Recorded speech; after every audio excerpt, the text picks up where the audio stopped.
to tell us about what their concerns are, and Hassan Mugambi is there with Waweru Wanyambura. Let's listen to them.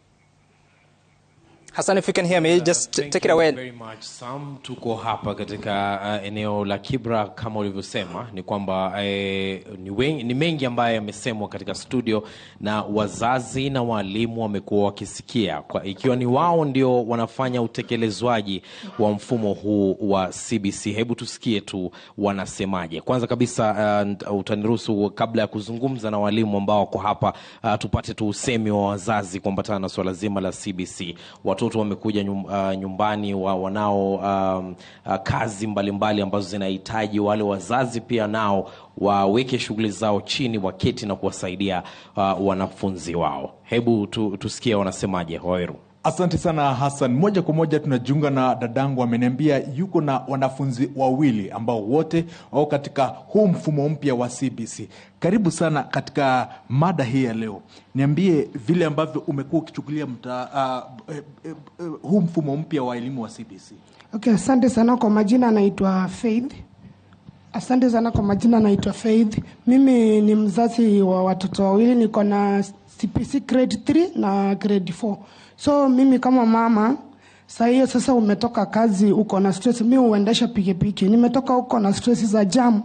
Niko na stress zangu kukosana na makastoma hivi. Mtoto naye anakukujia, mwalimu alisema niende na kuku, mwalimu alisema niende na mayai na mrenda. Sasa unajiuliza, mimi nimekuja hiyo jioni, saa hiyo nataka maybe nipike cabbage ndio itaiva haraka juu pia watoto wangu wameningoja na ingianga kwa nyumba saa 2 asa single mother. Sasa nitatoka tena hiyo usiku niende kutafuta mrenda na mwalimu anataka ile mrenda umepika. Unataka kiitisha mrenda yenye itapigwa, unazanunua hata ya 5 mama ya 10. Unasikia uchungu, uko na stress asa single mother. Walimu wa CBC wamenona kwa menonea kwa pesa yetu. Mimi natafuta school fees, tena nitafutie mwalimu chakula. Huyu mtoto ameenda na mayai imepasukia kwa barabara. Mwalimu haezi elewa, anamrudisha nyumbani na mimi saa hiyo niko kazi, sijui kama mtoto amerudi nyumbani, maybe nilikuwa nimeacha hapo pesa ya jioni ya sapa. Mtoto amechukua hiyo pesa ameenda kununua mayai, budget yangu imeharibika.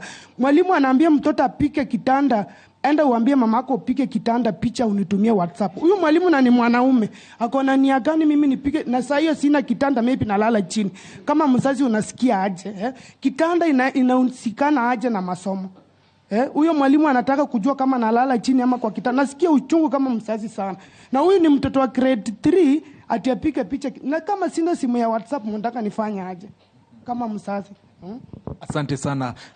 Labda tu pia kwa kifupi, tulikuwa tumezungumza nawe, lakini ulikuwa umeniambia watoto wako, wanafunzi wako ni wa CBC. Sasa ni uzito upi ambao umekuwa ukipatana nao katika kufanikisha mfumo mzima wa CBC kwako nyumbani? Mazito ambayo ninapata vile huyu mwenzangu amesema, mtoto akienda shule hauna pesa, saa zingine mtoto anarudishwa nyumbani na kichapo. Mwalimu amesema anataka sukuma sijui ngapi, mara mwalimu amesema anataka nyama, mara mwalimu anataka unga ngano, uende na unga ngano ya chapati na mafuta na hii chuma ya kupikia, na hauna. Utafanya aje? Watoto wanapitia makubwa shuleni, sisi wazazi pia tunapitia kwa CBC. Mam, baada ya grade ya 6, kuna uwezo wa mwanafunzi wako kutafuta ama kuchagua yale masomo ambayo ataendelea na katika junior secondary. Wewe umewezeshwa na yale ambayo yanahitajika ili umsaidie mtoto wako kuchagua yale masomo ambayo yatamsaidia. Una ufahamu wa yale masomo anafaa kuchagua? Ndio, niko nayo, lakini changamoto sasa atachagua na saa zingine sitakuja kujiweza kwa hiyo enye amechagua hiyo subjects. Sasa mtoto atarudi kubaki kwa nyumba saa zingine.